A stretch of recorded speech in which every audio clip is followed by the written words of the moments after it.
Je retrouve mes amis avec Didier Raquier après une petite interruption due à différentes choses. On est tous très préoccupés, mais on essaye de reprendre avec Didier plus ou moins régulièrement notre rendez-vous. Pour l'instant, on travaille sur les psaumes et on a choisi le psaume 19. On ne va pas bien sûr voir tous les versets de ce psaume-là. On va voir le 7, le 8, le 9 et le 10. Et je vais juste faire une petite introduction et après on va rentrer plus dans les détails. Ce psaume-là, on peut dire qu'on peut le couper en deux. La première partie parle du rôle essentiellement du soleil par rapport à la terre. Et à partir du verset 8, on commence à parler de la Torah. Il y a, comme on le sait, d'ailleurs il faut le savoir, que les psaumes du roi David, pour la grande majorité des hommes et des femmes sur terre, juifs et non juifs, on a l'impression que c'est surtout, on pourrait dire, une approche de prière et de louange. Mais en vérité, nos maîtres ont une approche radicalement opposée à celle de la majorité du monde. Et ils nous expliquent, bien sûr, par des commentaires extraordinaires, que finalement les psaumes du roi David cachent des enseignements, des messages de Torah qui ont pour but de construire l'homme et de construire le monde, des messages inimaginables. Et la première remarque que je voudrais faire, c'est cette comparaison. Dans le verset 7, on dit Miktseh Shamaim Otsaot Kofato Al Ketzotam Ben Nistar Mechamato. Très globalement, ce qui est dit, c'est que le soleil éclaire la terre d'un bout à l'autre du monde. Et tout de suite après, dans le verset 8, on dit Torah Hashem Tmima, la Torah d'Hachem est intègre. Meshivat Nefesh, et elle construit le Nefesh. Et je vais expliquer dans quelques instants. Alors la question, bien sûr, que les commentaires demandent, pourquoi on passe du soleil à la Torah. La réponse est fabuleuse, parce que de la même manière que le soleil n'est pas un but en soi, c'est uniquement un instrument qui permet aux hommes d'agir dans ce monde. Grâce à la lumière que le soleil apporte le jour, les hommes peuvent agir dans ce monde. Exactement, c'est la raison pour laquelle le roi David, qui est l'un des rares à avoir véritablement compris et découvert la vraie Torah, aujourd'hui et depuis des siècles et des siècles, la vraie Torah, comme je ne cesse de l'expliquer, est complètement cachée et aujourd'hui elle a été remplacée par la religion juive ou la religion chrétienne, c'est plus ou moins la même chose. Mais la vraie Torah, telle qu'elle est présentée par le roi David, il explique que la Torah, elle est comme le soleil. La Torah n'est pas un but en soi. Elle est là pour éclairer le monde, notre monde, pour que les hommes puissent agir, pour que ce soit des hommes d'action. Contrairement à la religion qui, comme je ne le cesse de l'expliquer, endort et nous déconnecte de la réalité, fait de nous, on pourrait dire, des gens passifs qui ne dépendent que de Dieu et qui ne sont là qu'à prier, à étudier, mais ne rien faire de concret dans leur vie. Exactement, la réponse du roi David est de nous faire comprendre que la Torah, elle est comme le soleil. La Torah n'est pas un but, c'est un moyen, c'est un moyen incontournable pour pouvoir réussir dans ce monde. De la même manière que sans soleil, il est absolument impossible de réaliser toutes les activités du monde, puisqu'on a besoin de la journée. Et la journée où il fait jour, exactement de la même manière, la Torah, elle est sur le plan spirituel comme le soleil, mais c'est une spiritualité authentique qui est là pour éclairer notre monde en bas, pour nous pousser à l'action. Et d'ailleurs, la plus grande preuve, il dit, la Torah est tmima, la Torah d'Hachem est tmima, mais Shivat Nefesh, elle construit le Nefesh. J'ai déjà expliqué dans de nombreux cours qu'il y a différents niveaux d'âme, je ne vais pas tous les reprendre, des niveaux plus spirituels que d'autres, et le Nefesh correspond à la partie de l'âme qui pousse l'homme à l'action. On a le Nefesh, qui est la partie de l'âme qui est dans l'action, le Ruach, la partie de l'âme qui est plus dans la prière, la Neshama qui est plus dans l'étude de la Torah. Et ici, David ne parle pas du Ruach, il ne parle pas de la Neshama, il parle du Nefesh. Pourquoi du Nefesh? Pour nous faire comprendre que le vrai rôle de la Torah est de renforcer la partie de l'âme qui pousse l'homme à l'action dans ce monde. Et de quelle action s'agit-il? afin de construire le monde et de le réparer. Encore une ou deux phrases et j'ai fini, je passe la parole à Didier. Après, le verset dit « Edut Hashem ne'emana » la Torah est un témoignage sur lequel on peut se fier, un témoignage de la vérité, bien évidemment. La Torah est le témoin de la vérité. Mais ce qui était très intéressant, c'est Markimat Peti. Elle donne la sagesse à ceux qui sont petits. Petit en français veut dire des gens naïfs. Et pourquoi? Pourquoi ici le roi David ose utiliser l'expression des gens naïfs? Des gens finalement sans intelligence véritable et grâce à la Torah, ils atteignent l'intelligence véritable. Parce que, comme on l'a souvent expliqué, la grande majorité des hommes se divisent en deux catégories. Les laïcs qui, eux, ne se servent du monde que pour leurs intérêts personnels et les religieux qui finalement tournent le dos au monde et préfèrent s'évader dans une bulle complètement mensongère et illusoire que appelle une bulle religieuse ou spirituelle. Et dans les deux cas, ce sont des petits, ce sont des gens naïfs, parce que le laïc, évidemment, n'a rien compris au secret de la création, mais le religieux non plus n'a rien compris au secret de la création, puisqu'il tourne le dos à ce monde matériel. Et la vraie Torah, dit le roi David, elle est le témoin de la vérité parce qu'elle transforme l'homme naïf en homme réel, en homme d'action, comme un guerrier qui a compris qu'il est dans ce monde pour le transformer, pour l'améliorer et finalement pour amener la délivrance finale où tout le mal de ce monde disparaîtra. Voilà, donc comme introduction, je passe la parole à Didier. Comment tu comprends toi ces choses-là? Alors, merci beaucoup. Moi, pour commencer, déjà, le premier verset, j'avais juste compris la moitié et grâce à vous, je viens de comprendre la deuxième moitié. La deuxième moitié, c'était que moi, il y avait écrit le témoignage de Dieu est véridique, il rend sage le simple. Moi, je ne comprenais pas en quoi Dieu il devait rendre témoignage de quelque chose. Parce qu'on sait qu'il y a deux types de témoignages. Il y a être témoin de quelque chose, donc c'est témoin passif. Si on a vu quelque chose, on en est témoin. Et il y a le témoignage actif, c'est quand on est au tribunal, par exemple, on fait appel à un témoin, il doit témoigner de ce qu'il a vu, il doit raconter ce qu'il a vu. Donc moi, je me dis en quoi Dieu, il est témoin ou il témoigne de quelque chose, enfin, en quoi Dieu il a besoin de témoigner de quelque chose. Ça, je ne comprenais pas. Et donc vous, ce que vous avez dit, c'est que c'est la Torah qui témoigne de Dieu, c'est ça? Absolument. Témoigne Bien qu'il ait dit Edut Hachem, mais la Torah est appelée Edut.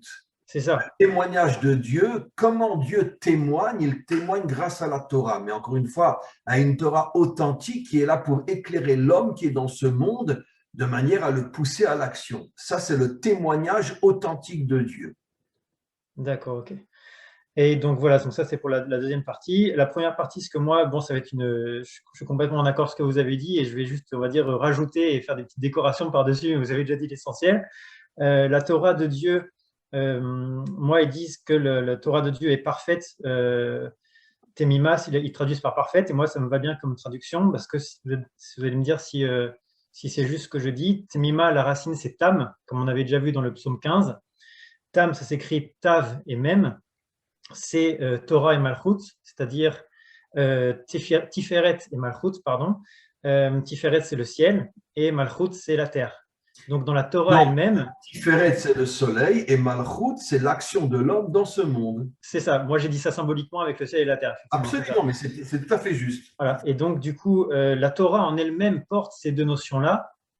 Et après, il revient à l'homme dans son libre arbitre, parce que c'est l'homme qui choisit quel chemin il prend dans la vie. Est-ce qu'il choisit le chemin de l'étude, le chemin de l'intériorité, ou est-ce qu'il dit, allez, je sors dans le monde, je me retrousse les manches, et allez, je vais me bagarrer, ça va être dur, je vais transpirer, mais il faut y aller, quoi. Voilà. Et donc, la Torah… Une petite remarque pour appuyer ce que tu Ouais. dis. Donnons un exemple, l'exemple de l'étude.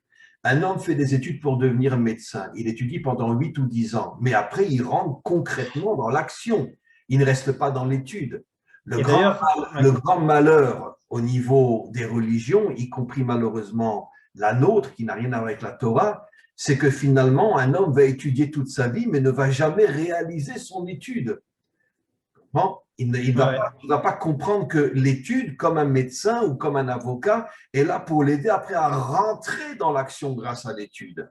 Et malheureusement, dans toutes les religions, il y a énormément de gens qui s'échappent, qui fuient ce monde pour rester dans l'illusion d'une étude qui ne mène à rien.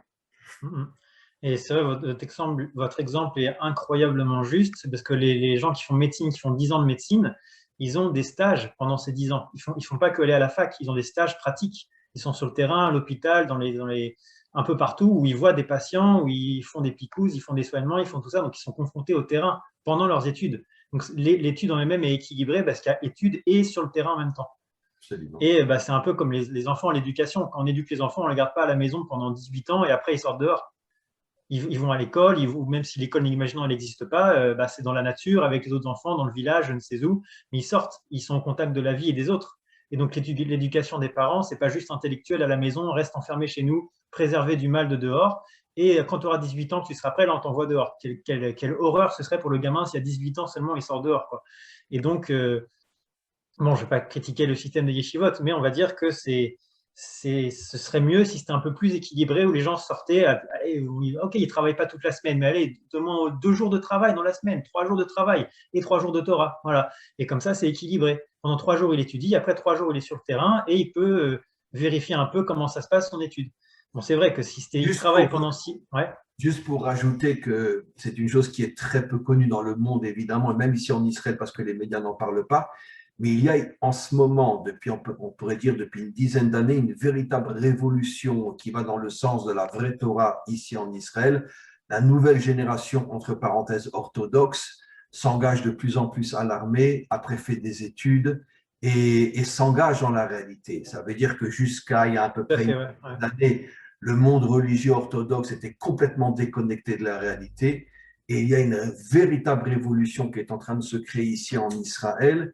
C'est que de plus en plus d'enfants qui restent très religieux, mais comprennent qu'ils ont besoin de s'investir dans la réalité, s'engagent à l'armée dans les unités combattantes.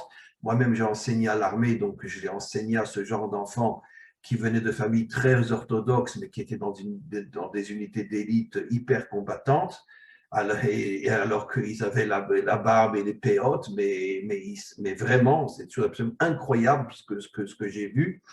Et après l'armée, ils ne retournent pas à la yeshiva, ils font des études. Ça va rester des gens qui gardent un temps pour l'étude, pour la prière et pour tout, mais ils ont compris qu'ils doivent partager leur vie entre la dimension d'en bas et la dimension d'en haut. C'est une véritable révolution qui se passe en Israël en ce moment. Et c'est vrai que moi, je suis totalement d'accord avec ce que vous dites quand vous dites que euh, qu'on va dire la Torah et la prière en exclusivité, c'est réservé aux Gdolim. Un peu comme Moshe qui est resté le seul à prier lorsque la guerre contre Amalek, que même Yehoshua, qui était son élève le plus important, est descendu à l'action. C'est lui qui menait les troupes. Ah, Et seul on Moshe est revient sur resté cet tout seul. exemple parce que cet exemple que tu donnes est absolument fabuleux. Il est l'exemple de la vraie Torah. Moshe a 80 ans, il ne va pas prendre une épée et se battre. Et pourtant, il s'est battu contre Og, le roi et Sihon. Enfin, je ne me souviens plus des noms exactement, mais Dans il la s'est battu parole, malgré tout. Mais dans là, la c'était parole, Amalek. Là, c'était Amalek. C'était la pire des guerres de toutes. C'est Amalek qui veut détruire tout le monde. Dieu, il a dit, OK, juste Moshe. J'ai juste besoin de Moshe comme lien. C'est le seul qui est digne, le plus grand de tous. Tous les autres, allez vous battre parce que faut sauver vos vies. Là, c'est danger de mort pour tout le monde, la destruction de toute l'humanité. Mais quand c'est une et guerre qui comme n'est tu pas le dis, il Amalek, envoie son plus ouais, grand élève, il l'envoie se battre. c'est ça, c'est Donc, ça. c'est un exemple clair comme quoi la Torah refuse qu'un homme se réfugie uniquement dans la prière et demande à Dieu de le prendre en charge. Savoir qu'il n'a pas pris les chefs des 12 tribus avec lui. Eux aussi sont allés se battre, alors que c'est des hommes importants, les chefs des 12 tribus. Ce sont des Bien hommes sûr, essentiels, c'est les princes, c'est les dirigeants. Donc, absolument. si les dirigeants meurent, bah, ça fait un grand trou dans la nation. Même eux sont partis au combat. Et donc, effectivement, c'est vrai que moi, quand je regarde ce qui se passe, je ne vais pas citer des noms des rabbinim ni les critiquer, mais je donne mon avis et vous me dites ce que vous en pensez. C'est vrai que, par exemple, bah, la guerre avec Gaza, etc., et toutes les guerres qu'Israël, il faut savoir identifier, est-ce que c'est une guerre contre Amalek ou est-ce que c'est une guerre juste un ennemi nous attaque parce qu'il veut notre richesse, il veut notre terrain, il veut se battre, ou il y a des querelles, je ne sais quoi. Les deux sont très différentes. La guerre contre Amalek, c'est Amalek nous attaque pour nous détruire entièrement, femmes, hommes et enfants. Il ne reste plus personne. Alors que les guerres contre des autres pays, c'est pas ils veulent nous détruire, c'est pas ils veulent nous tuer. Le but, c'est pas de nous tuer, le but, c'est je veux votre pays. Je veux votre terre parce que ça fait des thunes. Voilà, ça ramène du blé. Et donc, on peut faire un traité, par exemple, on peut s'arranger avec un ennemi. Amalek, on ne peut pas s'arranger avec lui. Bon, l'ennemi non plus, on ne va pas s'arranger avec lui, on va se battre. Mais Il faut la faire, différence, il faut faire une grande différence, Didier, entre ce qu'on pourrait appeler le peuple palestinien et les dirigeants. Ah oui, bien sûr, non, oui. Parmi le peuple palestinien, d'ailleurs j'ai fait un cours il y a quelques semaines là-dessus, eux-mêmes sont complètement manipulés avec force. Si tu rentres dans une prison aujourd'hui à Gaza, tu vas voir des milliers de corps coupés en morceaux, des tortures inimaginables. À chaque fois que les dirigeants terroristes savent qu'il y a un- on pourrait dire une petite révolte dans le peuple, ils arrêtent tout le monde et ils tuent tout le monde. Donc malheureusement, le peuple n'a pas le choix que de suivre comme un mouton. Mais les dirigeants, eux, c'est Amalek. Les Tout à dirigeants, fait, ouais. mais je refuse de dire que tous les Palestiniens, c'est Amalek. Non, ça, Oui, c'est. absolument, oui, oui, oui, tout Les à fait. dirigeants, c'est Amalek, ils ne sont là que pour détruire l'État d'Israël. Bah, de toute façon, en général, même de toutes les guerres qu'il y a eu de tous les temps, c'est toujours les dirigeants des nations qui Mhm. ont, euh, qui ont cherché à assouvir leurs intérêts personnels. Mais jamais c'est la nation qui a dit, venez, on part en guerre contre tel pays. C'est toujours le Jamais. dirigeant qui a dit, on déclare la guerre pour telle ou telle raison. Donc, c'est jamais les nations qui sont fautives. Bon, voilà, ça a été un peu une tradition millénaire de faire la guerre. Donc les nations n'ont jamais vraiment refusé en disant non, on ne part pas en guerre. C'est jamais vraiment arrivé. Mais c'est vrai que la faute incombe toujours au dirigeant qui, lui, a ses petits intérêts personnels. Moi, ce que je voulais rappeler, c'était par rapport à l'époque du roi David, parce que c'est ça que j'avais entendu dans une vidéo d'un Rav, qu'il dit élève la maté, élève la maté. Si je ne me trompe pas, ça veut dire 1000 à la yeshiva et 1000 à la guerre, c'est ça? Oui. Donc ça veut dire que 1000 soldats, C'est pas la seule explication, mais c'est une des ça veut explications. dire qu'il y a 1000 soldats et on prend 1000 en correspondance avec eux à la yeshiva pour les maintenir spirituellement, on va dire, quoi, faire un lien spirituel avec eux. Sauf que ce qu'on oublie, c'est que les guerres que faisait le roi David, ce n'étaient pas des guerres contre Amalek à ce moment-là. C'était des guerres contre, ça peut être les Plishtim ou ça peut être les autres, Esav, Edom ou les autres à Mais côté de qui ne toute voulaient pas. façon, sache que cette explication est complètement fausse, c'est un très grand mensonge. Et je vais te donner une preuve que nos maîtres expliquent. Dans l'armée du roi David, le roi David ne prenait que des gens Les d'un niveau tzadikim. intellectuel très, très, très haut, au point que, par exemple, même un officier de l'armée du roi David, on le prenait pendant la prière en train de parler, on le fichait dehors. Ouais. Ça veut dire que David insistait pour que tous ses soldats, y compris ses officiers, soient des gens d'un niveau spirituel énorme. Rien à voir avec la spiritualité d'aujourd'hui, puisque c'était des combattants. Ça veut dire que le roi David, précisément, voulait que dans son armée, il y ait des gens d'un niveau spirituel extrêmement élevé et qui sont en même temps de grands combattants. L'union entre le corps et l'âme. Donc cette explication de dire 1000 qui sont à la yeshiva et 1000 qui sont à l'armée, c'est un des plus grands mensonges, mais typique de notre génération, pour pouvoir justifier le fait qu'il y a des tas d'enfants aujourd'hui qui se cachent dans les yeshivot au lieu d'aller se battre pour sauver leur pays, et ils nous font croire que grâce à leur étude, ça aide nos soldats, ce qui est complètement faux. Au contraire, ils sont en grande partie responsables de toutes les catastrophes que nous traversons, parce que justement, ils ne s'engagent pas pour être aussi des hommes d'action. Et c'est pour ça qu'aujourd'hui, grâce à Dieu, comme je te l'ai dit, le monde est en train de changer ici en Israël, et de plus en plus d'enfants, même de rabbinim, s'engagent dans l'armée parce qu'ils ont compris qu'ils se sont fait complètement rouler par les générations précédentes.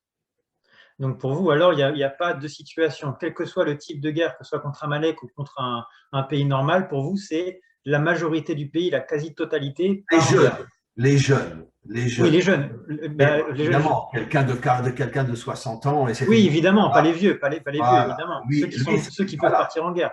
Quelqu'un Ceux de qui peuvent... 60 ans, son travail, c'est effectivement de prier et d'étudier pendant que les jeunes vont à l'armée. Donc c'est ça, en fait. Ceux qui sont en yeshivot, c'est les vieux qui prennent le relais sur les jeunes. Et c'est les vieux qui se mettent à étudier à fond et à prier à fond, pendant que les jeunes partent à la guerre. C'est pas le cas, mais disons que Oui, c'est ce qui en principe. devrait se passer.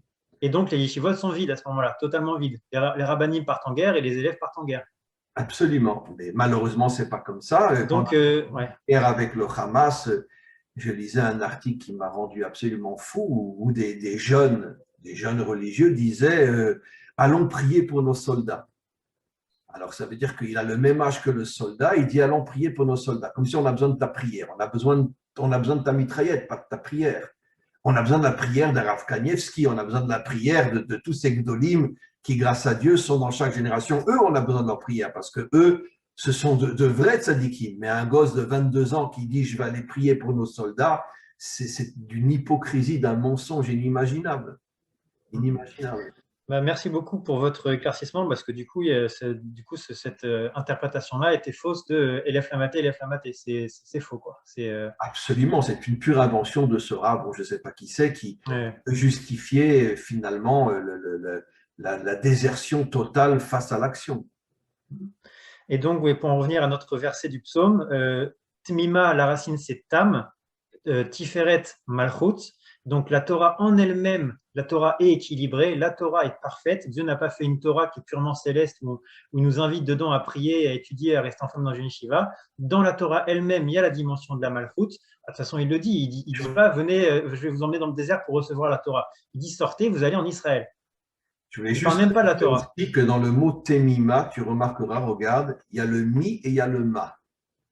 Bah Ma oui. a la valeur numérique de Adam. Mi, ça fait allusion à la bina.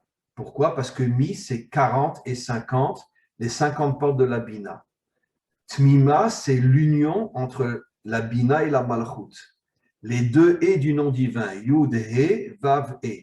Le premier est fait allusion à la bina, qui sont des forces spirituelles complètement au-dessus de la nature, mais elles doivent s'incarner dans le ma, qui est l'homme, et l'homme qui représente la malchut, ça veut dire l'action dans ce monde. Donc, dans le mot temima, tu as l'union, tu as dit entre Tiferet et Malchut, mais aussi entre Bina et Malchut, parce que Tiferet lui-même est appelé le fils de la Bina. Ok. Donc, en vérité, c'est toujours la même notion qu'on voit ici. C'est ce qu'on disait dans l'introduction, que derrière les psaumes se cachent des secrets incroyables que celui qui lit uniquement et qui ne comprend pas l'hébreu ne pourra jamais connaître. Qu'en vérité, la Torah d'Hachem s'appelle Temima, c'est-à-dire c'est l'union entre le monde d'en haut, la Bina, et le monde d'en bas, la Malchut. Mhm. Et du coup, après, le mot Meshiva, moi, je l'avais compris différemment. Moi, est-ce que c'est juste de dire que la racine de ce mot, c'est chouv, qui veut dire revenir? Oui, on peut aussi le. Alors, en hébreu, quand quelqu'un s'installe, on dit qu'il est mitiachev. Yashev, Il y a le d'accord. mot revenir, mais c'est exactement le pourquoi, parce que jusqu'à ce qu'un homme trouve son véritable et bon endroit, ça s'appelle qu'il revient vers sa véritable place. Il a retrouvé Donc, c'est son pour ça que c'est essence, le quoi. Ouais. même mot. S'installer et D'accord. revenir, c'est le même mot parce que un homme doit, par exemple, par rapport à son épouse, trouver sa véritable âme sœur, par rapport à son endroit, par rapport à son métier, par rapport à différentes choses, trouver la situation qui me correspond véritablement. Retrouver sa source, quoi, c'est ça. Voilà. Et c'est ça le mot Meshivat Nefesh. Et tu ramènes le Nefesh à sa véritable source qui est l'action. Voilà, bah, du coup, voilà. Vous avez pris la moitié des mots que j'avais dans la bouche. Du coup, pour moi, chouv, donc c'est la racine du mot meshivat, qui veut dire revenir. Ensuite, nafesh, comme vous avez dit, c'est le dernier niveau d'âme en bas, c'est celui qui correspond à l'action. Et donc, toute cette phrase, c'est une continuité. La Torah de Dieu, elle est parfaite, elle comporte le ciel et la terre. Du coup, elle donne des forces à notre âme, mais notre âme jusque notre âme d'en bas, parce que qu'est-ce qui se passe, par exemple, quand les gens ils sont déprimés, quand ils sont désespérés, bah, c'est que leur nefesh, il est vide. Leur nefesh, il n'a plus de force. Et donc, si cette personne-là, on lui donne la Torah à boire et à manger, cette personne-là, elle va remplir de force son nefesh, ça va faire revenir son nefesh à la vie, et elle va de nouveau commencer à agir, elle va se lever, elle va se mettre à marcher, elle va se mettre à courir, elle va bouger, elle va plus être déprimée, elle va plus être désespérée, elle va se mettre à l'action. Donc c'est ça, on commence avec la Torah qui mène à l'action, et donc ça me fait revenir à une phrase du Talmud, si je ne me trompe pas, Gadol Torah chez Mevi démarrassé. La Torah est grande parce qu'elle mène à l'action. Voilà, Elle est grande, c'est-à-dire elle est temima. c'est ce qui prouve bien que la Torah n'est que le moyen d'arriver à l'action et non C'est un ça. but en soi. Lo Aikar Alimud, et là Maasé. C'est la même chose. C'est un autre enseignement qui dit absolument, c'est pas l'étude qui est l'essentiel, et là, amassé. C'est Voilà. ce que vous disiez au début avec le soleil, qui n'est pas on ne doit pas faire une idolâtrie du soleil, une idolâtrie de la Torah et s'enfermer à faire de la méditation solaire 24 sur 24, mais faire la méditation solaire et après se lever et aller agir dans le monde. Absolument. Donc voilà, bah, c'était ma compréhension pour moi de ce premier verset, verset numéro 8, ça on avait dit, c'est ça. Après, vous voulez commencer avec le 9? Voilà. Alors, on va commencer. Pekudé Hachem Yesharim. Les commandements ou les recommandations d'Hachem sont droites. Droit dans le sens de droiture. Yachar veut dire droit. Mhm. Ça veut dire que, bon, Pekudé fait allusion au commandement, mais ça fait aussi allusion de manière beaucoup plus générale l'ifkod, c'est-à-dire donc demander à quelqu'un d'agir de telle ou telle manière. Mais Samchelev, et donc toutes les recommandations, je vais traduire ça, toutes les recommandations d'Hachem sont droites, dans le sens de juste, et réjouissent le cœur. Mitzvah Hashem bara, les commandements, là par contre mitzvah c'est les commandements de Dieu, d'Hachem, sont bara, sont clairs. Bara, ça veut dire c'est clair comme la lumière du jour. Meirat Enaim, et elles éclairent les yeux. Alors là aussi se cachent des secrets, on peut en parler pendant 1000 ans, mais on va essayer de faire un petit résumé, mais qui n'est même pas l'ombre de l'ombre de l'ombre du début, du commencement, mais on n'a pas le choix. Donc, on parle d'une chose ici très importante. On nous dit que parce que les recommandations d'Hachem sont justes, droites, alors elles réjouissent le cœur. Mais ça me relève. Alors, qu'est-ce que ça veut dire? Mais ça me relève. Réjouissent le cœur. Comme on le sait, le cœur, au niveau physique, c'est la source de la vie, puisque le cœur, c'est le diffuseur du sang, qui est la vie. Comme il est dit dans la Torah, qui Adam ou a nefesh, que le sang, c'est le nefesh, ça veut dire c'est toute l'activité de l'homme dans ce monde. Et donc, quand on parle que ça réjouit le cœur, c'est pas dans le sens le cœur comme on le comprend, ça veut dire le cœur dans le sens la source de la vie. Ce qui veut dire que les recommandations d'Hachem, traduites dans un langage beaucoup plus moderne, donnent un sens à la vie. Puisque c'est quoi la simcha? Nos maîtres disent en simcha et la balev. La simcha, c'est pas ha ha ha ha ha. La simcha, c'est un sentiment. En simcha et la balev. La joie n'est que dans le cœur. C'est un sentiment de plénitude, un sentiment d'équilibre, un sentiment de sens, que je sais pourquoi je vis. Et ça, c'est les recommandations qu'Hachem nous fait à travers la Torah, donnent un sens à notre vie. Je continue. Mitzvah Hashem bara, quand on accomplit les commandements d'Hachem, c'est vrai aussi pour les Bnei Adam, puisqu'il y a sur le plan moral des centaines de commandements qui concernent l'humanité tout entière. Et donc, lorsqu'on accomplit finalement les recommandations d'Hachem, les commandements d'Hachem, alors on atteint ce que le psaume appelle bara, une clarté énorme, Meirat Enaim, qui ouvre nos yeux. Ça veut dire qu'est-ce que c'est qui ouvre nos yeux? Je peux l'expliquer de milliers de manières, je vais choisir une manière que j'explique souvent. Ça veut dire que nous, on vit dans un monde où on est coincé dans l'extériorité, mais on ne voit pas l'intériorité du monde. On ne voit rien. Comme je n'ai récemment un exemple, je prends mon téléphone pour téléphoner en Amérique, qui c'est qui voit toutes les énergies qui circulent d'un téléphone à un autre? On ne voit rien. On voit uniquement le téléphone. Bon, ça veut dire qu'en vérité, l'homme qui n'est pas connecté à Hachem vit dans l'extériorité la plus extérieure de la réalité. Et donc, ses yeux ne voient rien. À partir du moment où tu es connecté à Hachem et que tu suis ses commandements, à ce moment-là, les commandements éclairent tes yeux, c'est-à-dire que tu commences à rentrer dans l'intériorité des choses et à comprendre le sens caché, le sens secret de la vie. Voilà ce que dit ici le verset. Comment tu le comprends, toi? Alors moi, j'aurais très peu de choses à ajouter parce que de base, je ne comprenais pas la deuxième moitié du verset. Vous m'avez permis de la comprendre un peu mieux. La première partie, est-ce que c'est juste de traduire Pikoud par, on va dire, les préceptes? C'est comme ça qu'ils traduisent dans mon livre à moi, les préceptes. On peut le traduire comme ça aussi. Et donc de traduire aussi par exemple les principes moraux, les valeurs, et les valeurs qu'Hachem nous transmet. Oui, okay, oui, du coup, moi, j'avais essayé de comprendre à travers cette traduction-là. Donc, les préceptes de Dieu sont droits, ils réjouissent le cœur. Moi, je vais me référer à un autre psaume, le psaume 111, dans lequel Dieu…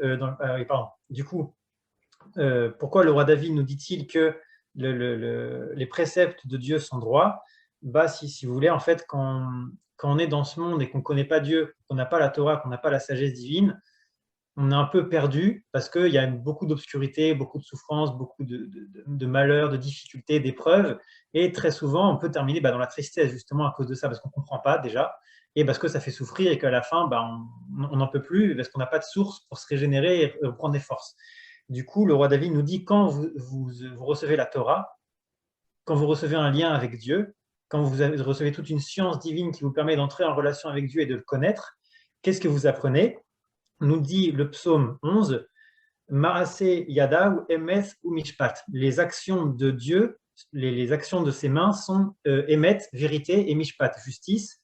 Et ensuite, il nous dit Asuyim be Emes ou Yashar, accompli avec vérité et droiture. Donc il nous dit Dieu, il est vrai, il est droit, il est juste. Voilà ce qu'on apprend sur Dieu quand on étudie la Torah. On découvre que Dieu, il est droit, il est juste, il est vrai. Donc quand on apprend ça, Je voudrais quand on juste étudie la faire Torah, une remarque très importante de ce que tous les versets que tu as rapportés. Tu remarqueras qu'il n'est dit nulle part que Dieu est amour. c'est vrai. Des fois, il dit chesed, mais ce n'est pas le plus souvent qu'il dit le chesed, effectivement. Chesed, ça n'a rien à voir avec l'amour encore. Bah, pour moi, chesed, c'est le vrai amour, justement. Mais oui. Oui, mais l'amour, pas dans le sens catholique, pas dans le Ah, bah sens. non, ça Voilà. c'est shalom. Mais tu vois que la Torah parle beaucoup plus de droiture, de justice Ah, oui, que d'amour. Il y a des versets qui parlent d'amour aussi. Mais bon, on traduit le mot ahava en français par amour, mais le mot ahava, en vérité, veut dire beaucoup plus. Je sais que la valeur numérique de ahava, c'est 13, echad, l'unité. C'est-à-dire qu'en vérité, comme je dis toujours, le véritable amour, c'est l'unité. Et qu'est-ce que c'est l'unité? Ça veut dire respecter et s'unir à quelqu'un qui est différent de toi. Ça, c'est la véritable unité.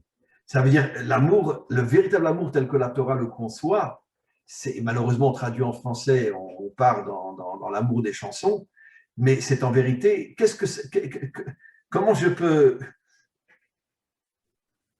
savoir que j'aime quelqu'un quand je suis capable d'avoir des échanges avec une personne qui est différente de moi, une personne par rapport à laquelle je ne pense pas forcément dans tous les domaines comme lui pense, je ne vis pas forcément dans tous les domaines comme lui vit, mais je le respecte et j'en fais mon ami. Ça, c'est l'amour véritable. Le mot ha'ava, qui a pour valeur numérique echad, qui veut dire l'unité. Bon. Mais en tous les cas, pour revenir maintenant à ce que tu disais, on parle de yachar, on parle de mishpat, on parle de quoi? C'est-à-dire qu'en vérité, ce que Dieu nous demande plus que tout, c'est d'être un homme droit et être un homme juste. Ça, c'est ce qu'il nous demande. Alors, comment tu le comprends, toi? Ce que vous venez de dire ou le verset? Donc, d'une manière générale, on voit que, surtout dans les psaumes, David parle beaucoup plus de justice et de droiture que d'amour. C'est vrai, je suis tout à fait d'accord. Bah, ce sera un peu long à expliquer, mais effectivement, c'est vrai que de manière générale, la Torah s'adresse beaucoup plus aux hommes qu'aux femmes. Et donc, c'est vrai que bon, ça va être, faut pas que je me perde dans mon explication, mais on va dire que les hommes, de manière générale, ont tendance à être un peu opportunistes, à profiter des situations, à se laisser aller à leur faiblesse, à dire ouais, à s'excuser, à dire ouais, mais je voulais pas, mais c'était trop dur, etc. Et donc, on a souvent tendance à… Je me permets de t'arrêter toujours pour confirmer ce que tu dis. On sait que les femmes ont moins de commandements que les hommes. Alors, les idiots se disent parce qu'on est mieux qu'elles. Les vrais sages donnent la vraie raison, parce qu'une femme, au départ, est beaucoup plus parfaite que l'homme. Donc, elle a moins besoin de se réparer que l'homme. L'homme est beaucoup plus tordu que la femme. C'est pour ça qu'il a beaucoup plus de commandements pour justement le réparer, alors que la femme naît avec une nature beaucoup plus proche on pourrait dire, de la droiture et de la vérité que l'homme. Et c'est pour ça qu'elle a moins besoin de mitzvot que l'homme, parce qu'elle a moins besoin de se parfaire que l'homme, justement. Chez Hassani Kieltsono. C'est pour ça qu'elle dit « tu m'as fait selon ta volonté », absolument. Ça. Moi, ce que j'en interprète de ça, c'est que ce que la femme a de plus que l'homme, c'est une intuition et une sensibilité à la vérité de la vie. Et c'est pour ça qu'elle est incapable, en majorité, de commettre des meurtres, de commettre des viols, de commettre des vols, de commettre des violences, etc. Parce qu'elle sent au plus profond d'elle que ça va la mettre en disharmonie avec la vie, ça va la déformer. Elle va se tordre, elle va se pervertir, se déformer avec ça, au plus profond d'elle-même en faisant ses péchés très graves. Et ça lui fait très mal de sentir qu'elle va se déformer. Donc, c'est impossible pour elle, en général, je parle de la majorité des femmes qui sont encore pures à l'intérieur à ce niveau-là de sensibilité. Et donc, c'est pour ça qu'elle n'arrive pas à faire tout plein de péchés que commettent les hommes avec une grande facilité, sans problème, couper des têtes, etc. Parce qu'elles ont cette sensibilité. Donc, pour moi, c'est ça, chez Hassani Kieltsono, c'est ce que Dieu demande à l'homme de développer dans sa vie par-dessus tout, c'est cette sensibilité à la vérité de la vie, d'être incapable de faire du mal aux autres, parce qu'on sent que si on fait du mal aux autres, on va devenir tordu, quoi. On va plus être nous-mêmes vraiment, on va s'éloigner de notre vérité intérieure. Et puis, n'oublions pas aussi que la femme donne la vie. Ça a une influence sur son mental C'est ça, ouais, inimaginable. Elle tout à donne fait. Ouais. la vie. C'est elle qui va faire naître un enfant, s'occuper de lui. Donc, elle est en contact avec la vie beaucoup plus que l'homme. L'homme est, La femme, ouais, c'est ça. l'homme est en contact beaucoup plus avec la matérialité. Mais la femme est en contact avec la vie, ne serait-ce que porter Ouais. l'enfant 9 mois dans son ventre. L'homme est beaucoup plus intellectuel et abstrait, alors que la femme, elle est sensible jusque dans le physique, quoi. C'est ça. Absolument. La femme est sans la vie et sans la vérité jusque dans sa chair, quoi. Elle vit la vérité jusque dans sa chair. Quand Absolument. elle parle avec ses tripes, elle parle avec sa chair, et c'est une parole vivante. C'est souvent pour ça, d'ailleurs, que la mère a plus d'impact dans l'éducation que le père, parce qu'elle parle avec ses émotions, avec sa chair, et l'enfant le ressent, ça, que c'est vraiment une parole vivante. Absolument. Et du coup, voilà, le roi David nous dit, en citant les autres versets que j'ai cités tout à l'heure, que quand on étudie la Torah, on découvre comment est Dieu en vérité, en profondeur, parce que c'est immense, Dieu, c'est infini, et surtout c'est extrêmement profond, c'est extrêmement caché. Donc il faut étudier longtemps, longtemps, longtemps, et surtout étudier les secrets de la Torah pour comprendre comment Dieu fonctionne. Que même Moshe, il a dit, mais lama harerota l'amazé, je ne sais pas si je l'ai dit exactement comme il faut, mais pourquoi fais-tu souffrir ce peuple? Autrement dit, mais c'est quoi cette manière que tu as d'agir, Dieu? C'est un scandale. Moshe n'est pas encore peut-être atteint, bon, là je vais peut-être un peu loin dans ce que je dis, mais Moshe n'avait peut-être pas encore atteint un niveau assez élevé dans la compréhension de comment Dieu gère son monde, et il a Absolument. été choqué. On était encore longtemps avant le don de la Torah, donc il n'avait pas Voilà. encore reçu la Torah. Et Donc, bon, à son niveau, il avait étudié la Torah, malgré tout. Il avait quand même. La Torah existait avant Moshe, simplement elle n'était pas reçue comme il l'a reçue. Mais ce n'est pas la Torah véritable du nom de Torah, parce qu'il faut comprendre, la Torah que nous avons reçue sur le Har Sinaï, c'est une Torah qui est remplie d'énergie, de force. Et la Torah que tous les grands tzadikim étudiaient avant le don de la Torah, c'était plus, on pourrait dire, une étude qu'une réalisation. C'est vrai, à part Avraham et sa famille. Quoi. Ouais. Voilà. Donc, du coup, moi, c'est ça que j'en tire de ce verset-là, c'est que le roi David nous dit quand on étudie la Torah et on découvre que Dieu, au fond, il est droit malgré tous les trucs bizarres qui nous arrivent dans nos vies, que Dieu, il aime la droiture, il aime la vérité et la justice par-dessus tout, ça nous rassure au fond de nous. On se dit, ça va, il y a des choses bizarres qui se passent, des choses très dures, des grands malheurs, des grandes souffrances, mais je garde confiance en Dieu et je ne vacille pas dans ma confiance et ça me donne de la joie à mon cœur. Je retrouve la joie dans mon cœur malgré les souffrances qu'il y a, je reste joyeux dans mon cœur et je continue à avancer. Voilà, c'est la compréhension que j'en avais. Bon, c'était moins que la vôtre, mais c'est ce que j'avais. Voilà. Je ne sais pas ce que vous en pensez. Et sur la notion de Meirat Enaïm, comme on a expliqué, c'est que tes yeux vont traverser l'extériorité et rentrer dans l'intériorité. D'ailleurs, tu sais que comment qu'on appelle les maîtres d'Israël dans la Torah? Eine Haeda, les yeux du peuple. Pourquoi ils appellent les yeux du peuple? Parce que justement, un vrai sage est capable justement de casser la vitrine de l'extériorité et de rentrer dans l'intériorité du monde et de voir des choses que la grande majorité ne voit pas. Je ne parle pas de prophétie ou de choses comme ça, mais disons que une vision, une sensibilité, une connexion avec toutes ces énergies cachées qui sont au-delà de la réalité que la grande majorité ne perçoit pas, ne voit pas. Une perspicacité, quoi. Voilà. D'ailleurs, au niveau du corps, les Enaïm, les yeux, correspondent à l'attribut qu'on appelle la Chokhma, la sagesse. Et d'ailleurs, dans le mot Chokhma, si tu prends les lettres, mais tu les mets d'une autre manière, ça fait Koachma, Chokhma, Ma, Gematria, Adam, et le Chokhma, Chet, Chaf, tu l'intervertis, ça fait Koach. La force. La sagesse, c'est la force de l'homme. La sagesse authentique, la sagesse, ce n'est pas intellectuel. D'accord? La sagesse, c'est quelque chose qui me donne des forces. J'ai mes vies l'idée assez. Ouais. Voilà, c'est pour ça, justement, que nos maîtres disent Hachem ose la Moïten, en ose la Torah. Dieu a donné la puissance à son peuple. C'est quoi la puissance? C'est la Torah. Alors, encore une fois, je veux dire, la vraie Torah, ce n'est qu'une minorité de gens qui l'ont dans chaque génération. Mais comment un homme peut savoir s'il a la vraie Torah s'il sent que l'étude le renforce et le pousse à agir dans ce monde? C'est la preuve qu'il a la vraie Torah. Si la Torah qu'il étudie l'enferme de plus en plus dans une illusion spirituelle déconnectée de ce monde, c'est sûr qu'il a la fausse Torah. Et d'ailleurs, c'est ce que nos maîtres nous disent, que la Torah s'appelle Sam Chaim, une substance de vie, mais s'appelle aussi Sam Mavet, une substance de mort. Nos maîtres ont eu le courage de dire, il y a des millénaires, que la Torah pouvait être une substance de mort. C'est quoi la mort? La déconnexion entre l'âme et le corps. C'est ça la mort. Pas la mort dans le sens physique, mais ton âme est déconnectée de ton corps. Et donc la Torah que tu étudies, c'est une Torah de mort. Tout à fait. Est-ce que vous voulez passer au dernier verset, du coup? Voilà, il nous reste 2-3 minutes. Yirat Hashem Teora, craindre Hashem, c'est se purifier, ou on peut dire aussi la crainte de Dieu est pure. Omedet Lahad, c'est elle qui restera à jamais. C'est intéressant, hein? Regarde, là encore, on ne parle pas de l'amour d'Hachem, on parle de la crainte d'Hachem qui restera à jamais. C'est incroyable, c'est ce fossé inimaginable entre une grande partie de la chrétienté et la Torah authentique. La Torah ne parle pratiquement que de hira, que de justice, que de vérité.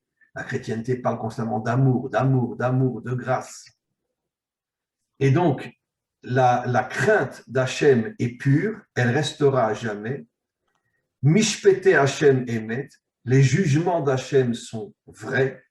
Tzadku Yachdav, et ils sont tous justes, dans le sens de tzedek. Tzedek veut dire justice, ils sont tous justes. Mais à condition Yachdav, c'est-à-dire que si tu arrives à voir la grande image, voir comment Hachem dirige le monde depuis le début, tu vas t'apercevoir que finalement tout est juste. Si tu prends juste une partie, tu vas péter un câble. D'accord? Mais si tu vois la grande image, pratiquement personne n'y arrive. Mais si tu arrives à voir la grande image, peut-être au moment de la délivrance, on y arrivera, à ce moment-là, tu vas te rendre compte que toute l'action d'Hachem dans le monde est juste. Alors, on va bientôt arrêter, donc je te laisse la parole. Ça marche, je termine avec ça. Du coup, moi, la crainte de Dieu est pure. Là, le roi David nous parle de la crainte. Alors moi, je me suis dit, pourquoi il nous dit qu'elle est pure? Parce que, bon, par exemple, je ne sais pas, moi, la justice, elle est pure aussi. La vérité, elle est pure. La sagesse, l'amour, enfin, toutes les qualités et les vertus sont pures.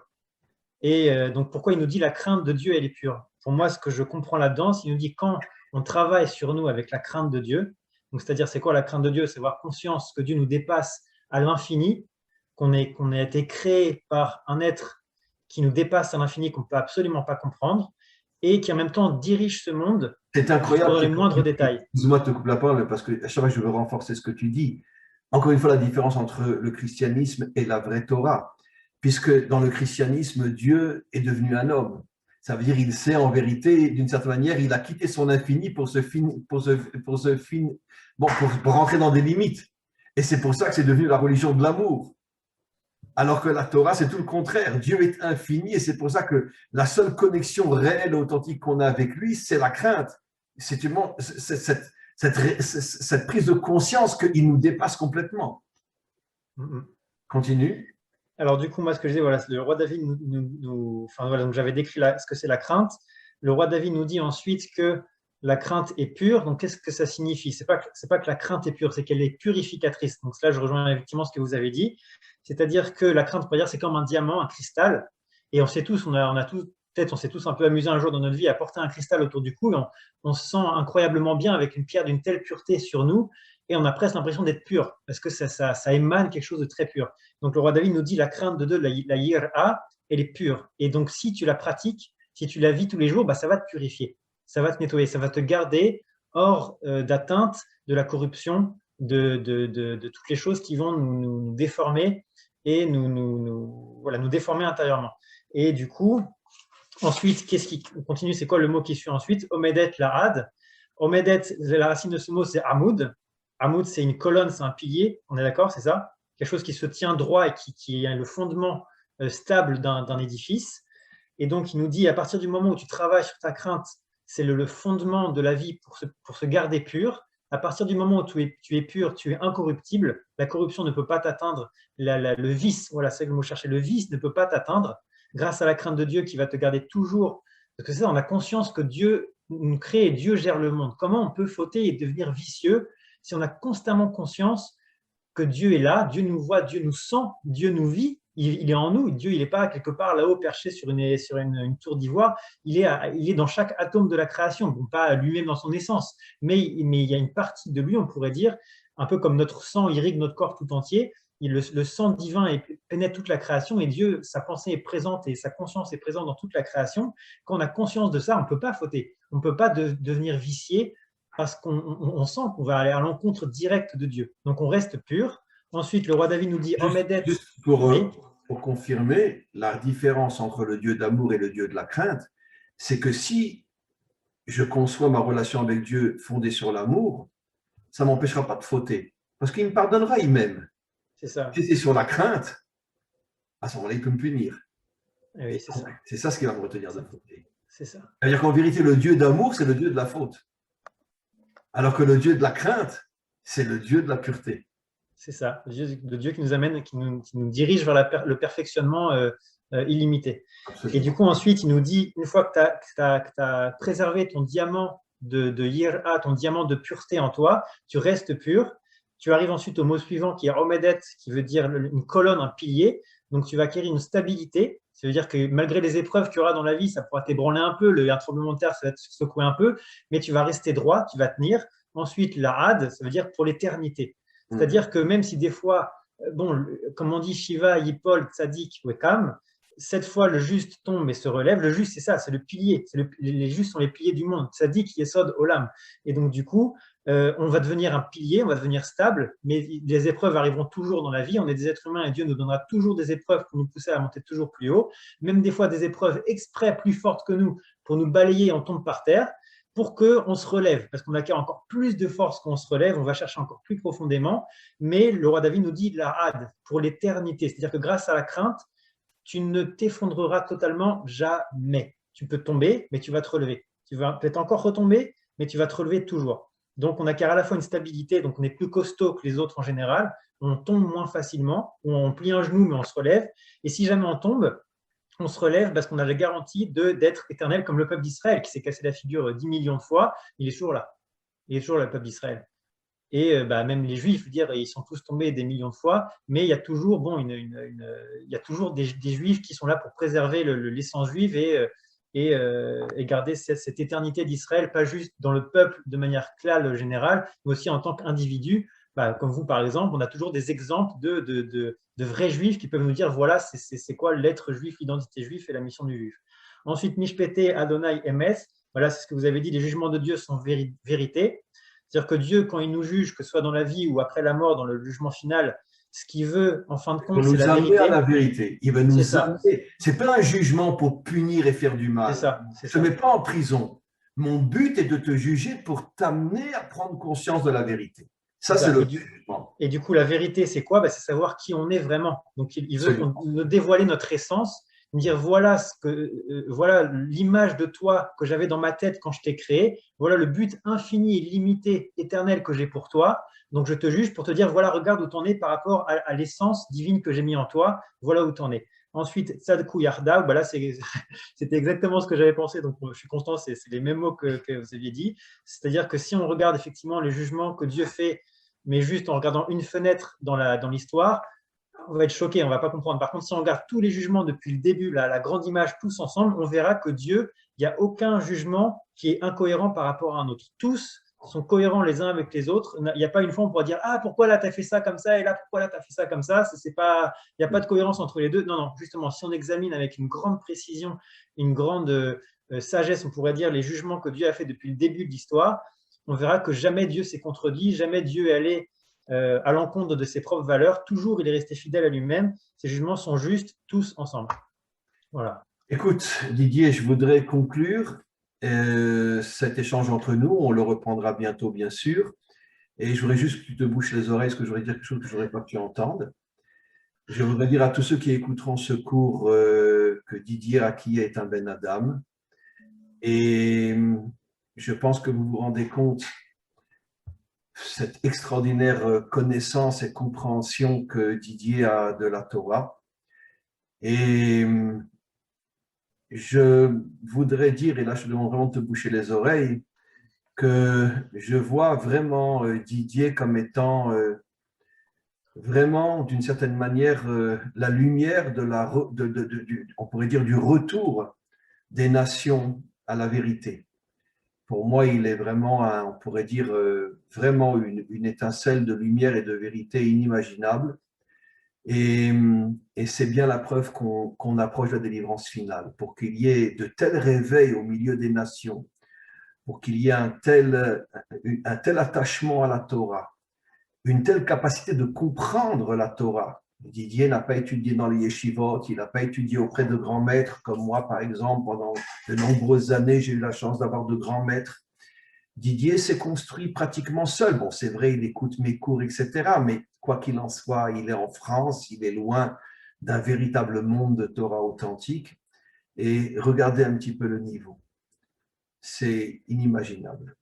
Et donc, je voulais te dire, Didier, non, tu peux réouvrir les oreilles, que je pense que notre échange est véritablement une graine de la délivrance finale, parce qu'il est véritablement la preuve que si pendant des millénaires, les dirigeants ont tout fait pour que les nations et Israël se haïssent et ne veulent aucun lien les uns avec les autres, aujourd'hui, dans notre génération, on assiste à quelque chose de bouleversant, d'inimaginable, un retour à ce respect, à cette amitié, j'ajouterais même à cet amour profond qu'un juif peut avoir à l'égard d'un non-juif et qu'un non-juif peut avoir à l'égard d'un juif. Et c'est véritablement la preuve la plus grande et la plus objective et la plus claire que nous avançons tous ensemble vers la reconstruction de l'humanité tout entière, vers la reconstruction du monde, et que nous sommes véritablement la matrice qui permettra au Mashiach de se dévoiler et de terminer le travail que nous avons commencé. Merci beaucoup, beaucoup Didier, et on se reparle pour un prochain rendez-vous. Avec votre permission, je vais juste frimer une minute avant de terminer. Mais bon, j'ai une sécurité, vous inquiétez pas. J'ai un grand remède qui est très pratique contre l'orgueil, parce que là, vous m'avez balancé plein de fleurs, du coup, j'en ai plein chez moi, c'est bien, je peux en donner à d'autres. C'est un miroir. Il faut tous avoir un miroir chez soi. C'est très pratique quand quelqu'un vous fait des éloges comme ça, bah, vous prenez le miroir et vous le tendez vers lui. Comme ça, bah, ce n'est pas sur vous que ça tombe, c'est sur lui. Donc en vrai, ce n'est pas moi la lumière des nations, c'est vous. D'abord la lumière d'Israël, pour commencer, et après, bah, Or la Goïm, sans vous, et sans évidemment les autres rabbinim qui enseignent aux nations pour les blés noirs, etc. Mais pour moi, c'est vous véritablement le Or la Goïm. Bah, sans vous, il n'y aurait pas ça. Donc voilà, je n'ai pas pris tout ça pour moi, j'ai juste pris le miroir et c'est revenu sur vous. Donc c'est vous, Or la Israël et Or la Goïm. Voilà. Bon, alors on oublie tout ce qu'on a dit et on essaye d'être au moins l'âne du Mashiach. Voilà. À bientôt Didier. Au revoir. À bientôt. Beaucoup. Au À revoir. bientôt. Au revoir Didier. Au revoir.